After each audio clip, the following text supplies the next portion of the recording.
Cerita ini hanyalah sebuah kisah yang disampaikan semula, dihadirkan dalam bentuk video, dengan elemen yang diolah agar tidak menyamai kejadian sebenar.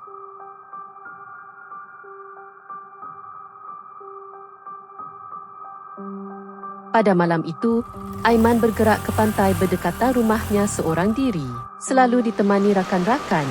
Namun kali ini, dia pergi bersendirian. Pantai itu adalah tempat yang biasa bagi Aiman, tapi pada malam itu, suasananya agak semacam. Kedengaran bunyi di sebalik semak samun yang mengganggu konsentrasi Aiman. Di celah semak samun, Aiman melihat sosok berbungkus berdiri tegak menghadap Aiman.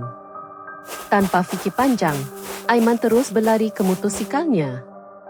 Dia meninggalkan pantai itu dengan ketakutan yang tak terucap, pecut selaju yang mungkin. Sejak dari itu, Aiman tidak lagi pergi ke kawasan pantai tersebut kecuali berteman. Tapi tadi, pocong tu yang temankan dia kan?